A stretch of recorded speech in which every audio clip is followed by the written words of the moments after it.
Tú que nos arrancas del egoísmo, impulsándonos a luchar contra la explotación. Ten piedad de nosotros. Bueno, el 68 también decíamos el año de Medellín, ¿no? La conferencia episcopal de Medellín. Con Medellín, digamos, el Concilio Vaticano II se latinoamericaniza.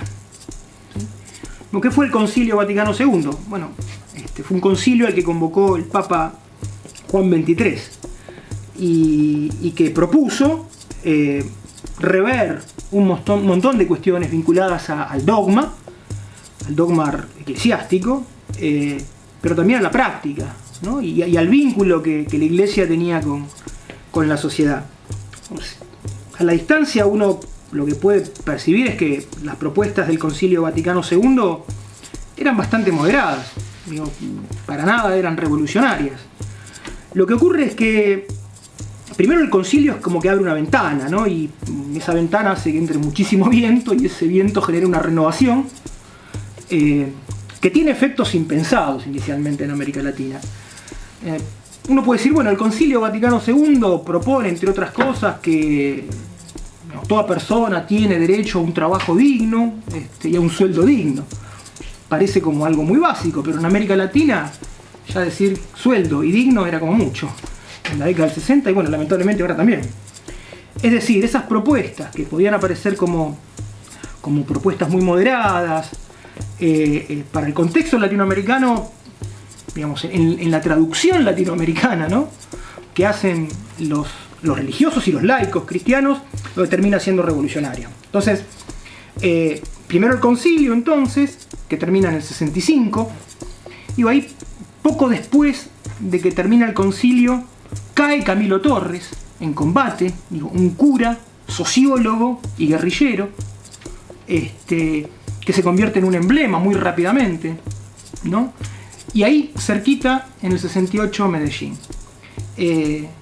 En Medellín, los obispos latinoamericanos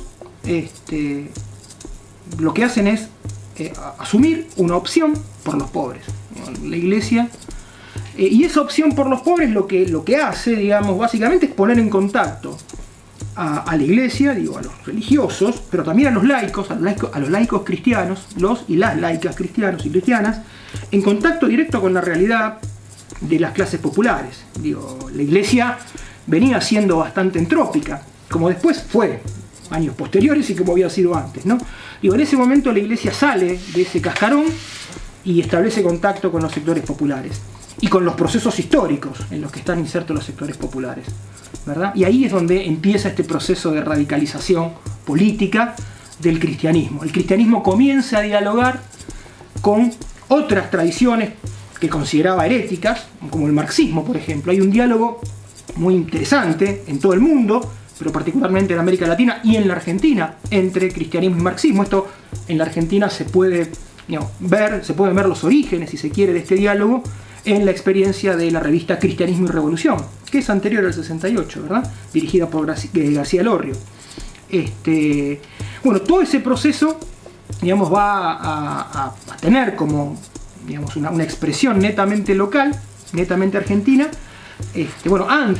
Antes está un documento que firman 18 obispos, ¿sí?, que es el famoso documento de los obispos del Tercer Mundo. Y si nos vamos un poquito más atrás, hay otro antecedente muy importante que se produce en medio del concilio, ¿sí?, a fines del concilio, año 65, un grupo de obispos, en los que había muchos obispos del Tercer Mundo, que celebran una misa en las catacumbas, ¿sí?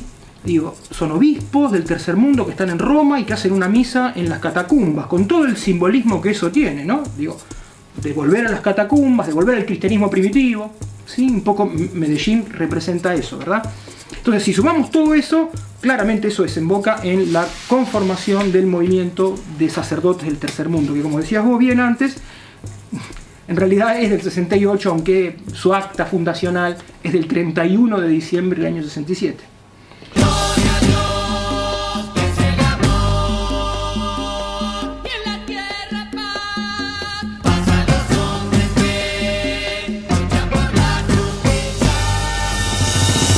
es el momento donde firman el documento, ese que vos mencionás de los 18 obispos.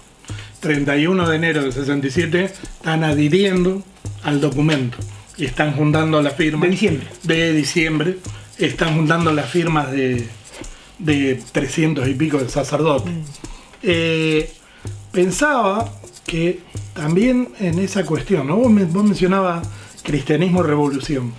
Cristianismo Revolución, la revista que va del 66 al 70, ¿sí?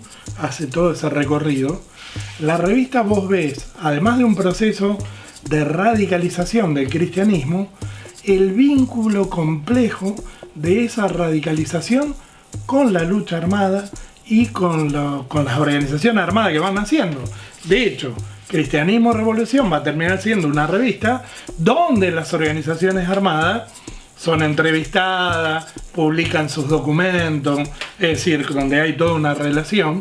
Y el propio García Elorrio, de manera clandestina y no pública, está armando un comando, justamente, el Comando Camilo Torres, en función del sacerdote que muere combatiendo en Colombia que mencionaba Miguel antes, donde van a hacer sus primeros pasos políticos, quienes luego van a ser líderes clave de una organización guerrillera que va a aparecer en los 70, que es Montonero. Estoy hablando de Firmenich, estoy hablando de Gustavo Ramos, estoy hablando de Fernando Abal Medina, es decir, un montón de tipos que van a pasar, y de compañeras, Rostito, etcétera, que van a pasar por el Comando Camilo Torres y que va a ser todo un antecedente. Comando Camilo Torres está siendo dirigido justamente por García Elorrio y que tiene esta revista Cristianismo Revolución, que es muy importante.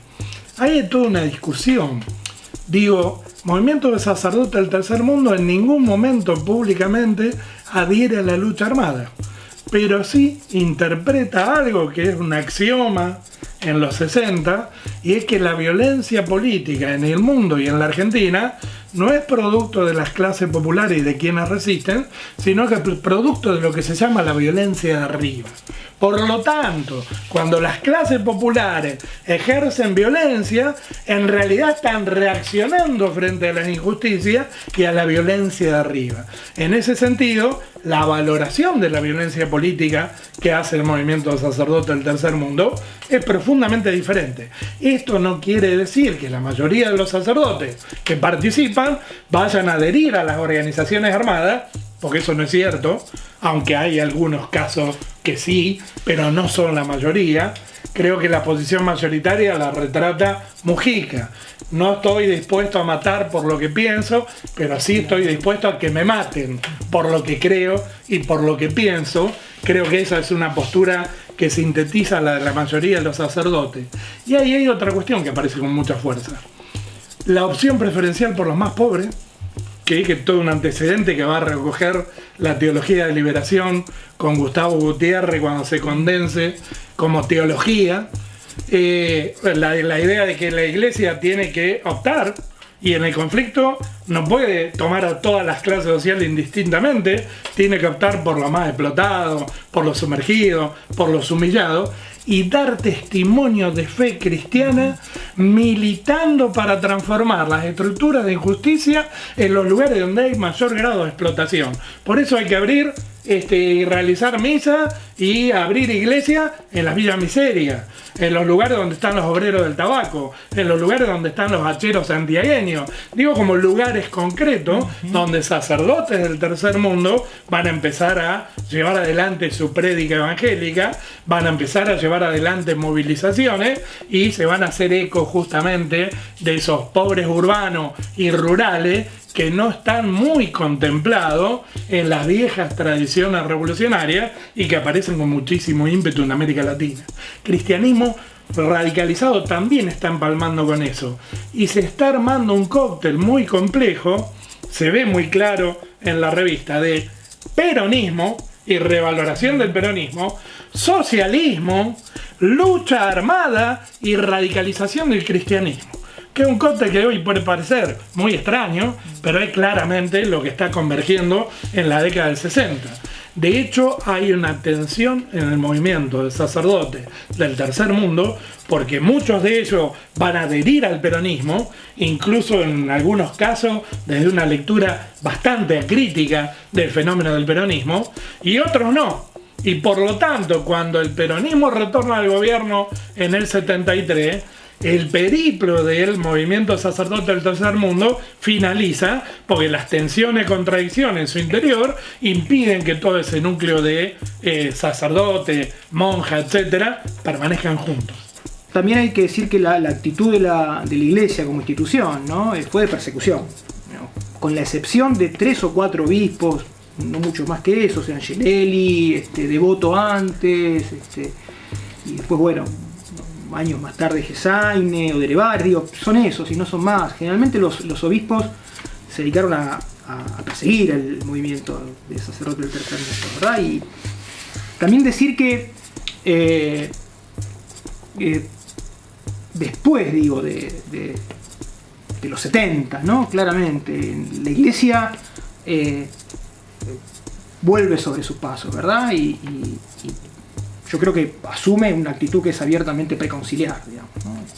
Es esa iglesia preconciliar que apoya a Onganía la que hace que muchos sacerdotes denuncien la complicidad de esa iglesia, y justamente el concilio en Medellín les abre una puerta también para criticar la complicidad de la cúpula con la dictadura.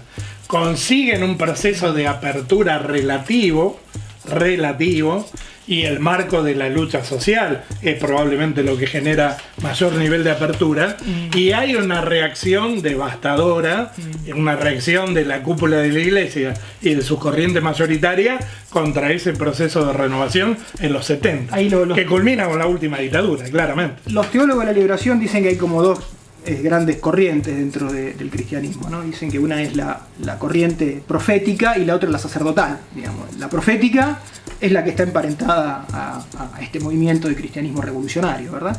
Y la sacerdotal es la que tiene más que ver con la institución, con lo institucional.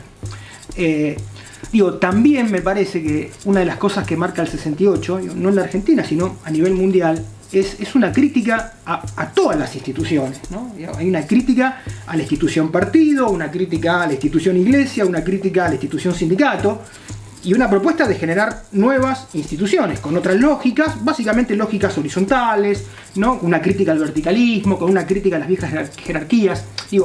Lo que pasa en la iglesia de algún modo no es distinto a lo que está pasando en los partidos políticos, en los sindicatos. Me parece que es parte del mismo proceso.